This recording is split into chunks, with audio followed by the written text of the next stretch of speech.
अशोक मलकाम आए ऐसे कर था अशोक मलकाम हाल मटार में वो झूला बांधाओ मनियारी दादर में झूला बांधाओ गोरी झूला बांधाओ रानी झूला बांधाओ गोरी झूला बांधाओ रे हाय झूला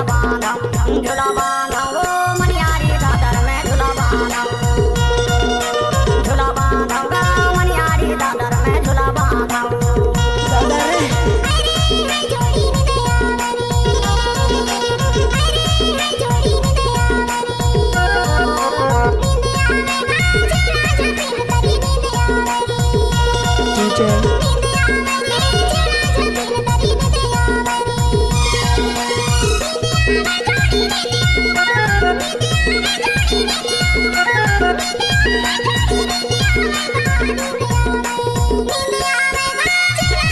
डीजे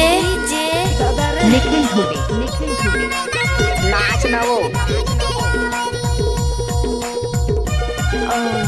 डीजे प्रताप सयाम डीजे शिवराज सायाम भरा डोला वाले नाचा रे लजावे झनो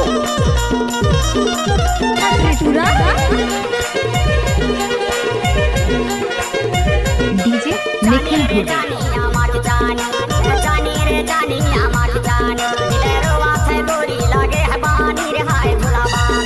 गोरी मनियारी दादर में झूला बांधाओ कैसे लागे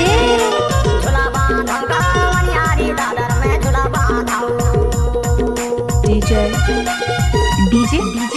अशोक मलकाम आए ऐसे कर था अलकरहा मत गोटिया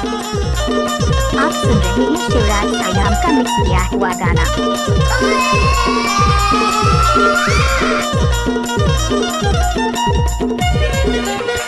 डीजे शिवराज इलाका किसी का भी हो धमाका डीजे अशोक मलगाम का होगा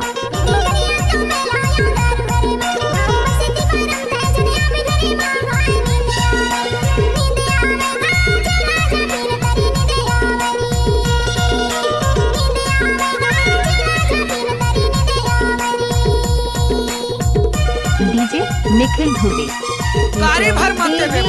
प्रताप सयाम आप सुन रहे हैं शिवराज सायाम का मिक्स किया हुआ गाना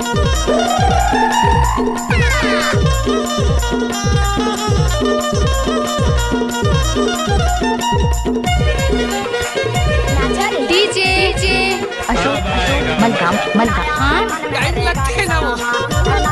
मन में रेगाल संगमा ने पानी न सोहावे पिकार तना मारे हाय झूला बांधाओ मनियारी दादर में झूला बांधाओ डीजे अशोक मलगाम नाचुरी नाच ना वो हाय गोरी झूला बांधाओ आप सुन रहे हैं शिवराज सायाम का मिक्स किया हुआ गाना कैसे लागे